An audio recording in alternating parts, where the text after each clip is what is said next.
व्यापार या कारोबार जब भी व्यक्ति शुरू करता है, उसके मन में ऐसी सोच होती है कि मैं इस कारोबार को उस शिखर तक पहुंचा सकूं, उन बुलंदियों पर ले जाऊं, जिससे कि मेरे कारोबार में मेरा नाम हो, लोग मुझे मेरे कारोबार से जाने कि यदि कारोबार करना चाहते हो या कारोबार करना पड़ जाए तो उस व्यक्ति की तरह करो जैसे वो फलां व्यक्ति वो कारोबार कर रहा है। उस प्रकार का कारोबार हर व्यक्ति करना चाहता है। मेहनत करने से कोई भी इंसान पीछे नहीं रहता। जब भी कोई इंसान कारोबार शुरू करता है, वो कारोबार पूरी लगन और मेहनत से करता है।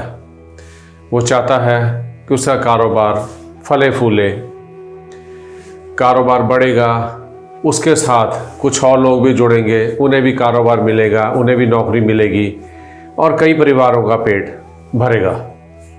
छोटे छोटे उपाय जिससे जीवन बदल जाए, जीवन आनंद में हो जाए। श्रृंखला में चंडीगढ़ से मैं परविंदर सिंह त्रेहन आप सबको नमस्कार करता हूँ, आपका स्वागत करता हूँ और आशा करता हूँ आप लोग सब अपने घर में ठीक ठाक होंगे, स्वस्थ होंगे, सुखी होंगे, धन धान्य से भरपूर होंगे। कुछ कारोबार ऐसे होते हैं जिन्हें समय अधिक देना पड़ता है। सुबह जल्दी शुरू करना पड़ता है, रात देर तक कारोबार चलते हैं। उन कारोबार को चलाने के लिए कई बार साझेदारी भी करनी पड़ जाया करती है। कोई सहभागी चाहिए होता है जो कि कारोबार में हाथ बटा सके, कारोबार में साथ दे सके, ताकि कारोबार सुचारू रूप से चल सके। परंतु कुछ व्यक्ति यदि अकेले हैं और कारोबार कर रहे हैं तो कामयाब रहते हैं। चाहे थोड़ा कमा रहे हैं, चाहे वो कारोबार उन बुलंदियों तक नहीं पहुंच सका जहां वो पहुंचाना चाहते थे, परंतु फिर भी कारोबार में नुकसान नहीं है।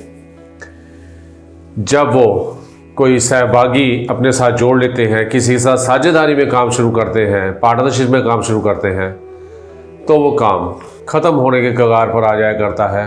काफ़ी केसों में, कई व्यापारों में साझेदार ही कारोबार को डुबा दिया करता है। वो धोखा दे दिया करता है, पैसा लेकर भाग जाता है या हेरा फेरी करता है और कारोबार डूब जाता है, ख़त्म हो जाता है। अब ऐसा व्यक्ति कारोबार तो करना चाहता है, अकेले भी नहीं करना चाहता, साझेदारी भी करना चाहता है, परंतु कुछ लोगों के ग्रह, उनके कुंडली में ग्रह इस प्रकार विराजमान होते हैं या कुछ ग्रहों का ऐसा योग होता है कि यदि वो साझेदारी में कारोबार करेगा तो वो कारोबार कभी भी फल फूल नहीं सकेगा और वो व्यक्ति, कारोबार करने वाला व्यक्ति, कारोबार में कभी भी कामयाब नहीं हो सकता। ऐसा व्यक्ति जो साझेदारी करते ही नुकसान में आ जाता है, साझेदार उसे धोखा दे देता है, साझेदार उसका पैसा खाकर भाग जाता है, वो ऐसा व्यक्ति क्या करे? सबसे पहले जिस व्यक्ति ने कारोबार करना है वो किसी विद्वान ज्योतिर्विद से अपनी कुंडली का विश्लेषण करवाए।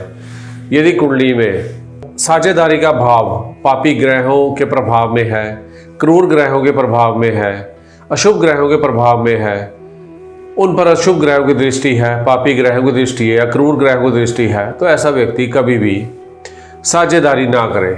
सबसे बढ़िया हाल तो उसका ये है कि वो कभी भी साझेदारी ना करे।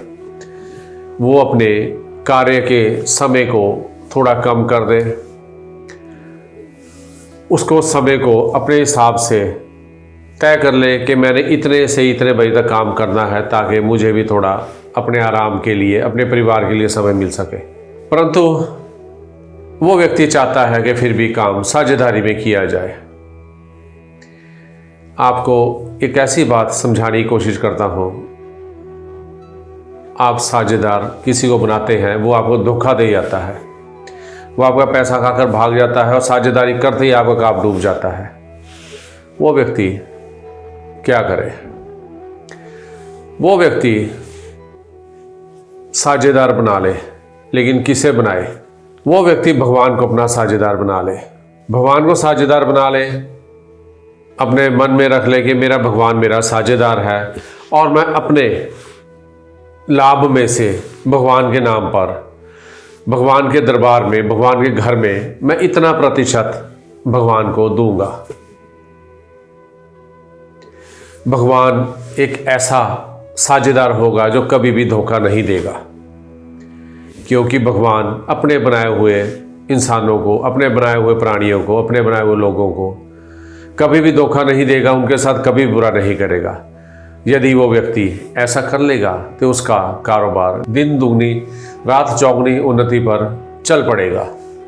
वो व्यक्ति आसमान की बुलंदी को छू लेगा और वो शिखर कारोबार के हासिल कर लेगा जो उसे कभी सोचे भी ना होंगे। समय अधिक देने से कोई कारोबार ज़्यादा अच्छा नहीं चल सकता। यह आवश्यक नहीं है कि समय अधिक दिया जाए और कारोबार उन्नत हो, फले फूले। थोड़े समय में ही उस कारोबार को भी बढ़ाया जा सकता है, उसे उन्नत किया जा सकता है, उसे आसमान की बुलंदियों पर ले जाया जा सकता है। भगवान को साझेदार बना लें, एक निश्चित समय तय कर ले, 1 हफ्ते, 15 दिन या 1 महीने बाद जो भी मेरा लाभ होगा मैं उसका इतने प्रतिशत हिस्सा भगवान के घर में भगवान को देकर आऊँगा। यदि वो कारोबारी ऐसा कर लेगा, भगवान को उसका हिस्सा दे देगा, उसे अपना पार्टनर, अपना साझेदार मान लेगा, तो ऐसा व्यक्ति कभी भी जीवन में धोखा नहीं खाएगा। साझेदारी की साझेदारी हो जाएगी और व्यक्ति का काम आसमान की बुलंदियों को छूने लग जाएगा। उस व्यक्ति का कारोबार, उस व्यक्ति का व्यापार आसमान की बुलंदी को छूने लग जाएगा। व्यक्ति कारोबार करके उन बुलंदियों को छू लेगा। भगवान का जो हिस्सा है वो उसे मिलता रहेगा और भगवान वैसे भी किसी का बुरा नहीं करते, किसी को धोखा नहीं देते। तो ऐसा साझेदार चुने जिस पर अटल विश्वास हो और वो कभी भी धोखा ना दे। ऐसा साझेदार भगवान से बढ़कर कोई नहीं हो सकता। उसके बाद दूसरा साझेदार जो जीवन का सबसे अच्छा साझेदार होता है, सबसे अच्छा partner, that is your wife. आपकी पत्नी से बढ़कर साथ देने वाला किसी के लिए भी कोई भी साझेदार नहीं होता। पत्नी के लिए पति और पति के लिए उसकी पत्नी। यदि ऐसा कर लेंगे, उन्हें भी साझेदार बना लेंगे, तो भी ऐसा व्यक्ति जीवन में आसमान की बुलंदियों को छू लेगा। कुछ कारणवश व्यक्ति परिवार के सदस्यों को अपने व्यापार में साझेदार नहीं बना सकता। उस समय भगवान से बढ़कर सहारा कोई नहीं होगा, भगवान से बढ़िया साझेदार कोई नहीं होगा। यदि ऐसा कर लेंगे तो जीवन आनंदमय हो जाएगा।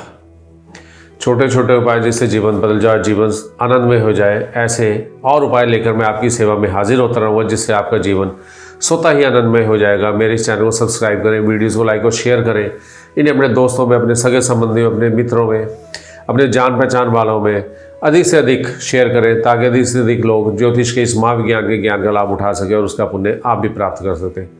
आने वाली वीडियो में कुछ और ऐसी महत्वपूर्ण, लाभकारी और ज्ञानवर्धक जानकारी लेकर आपकी सेवा में हाजिर होता रहूँगा। तब तक के लिए आप सबको मेरा प्यार भरा नमस्कार।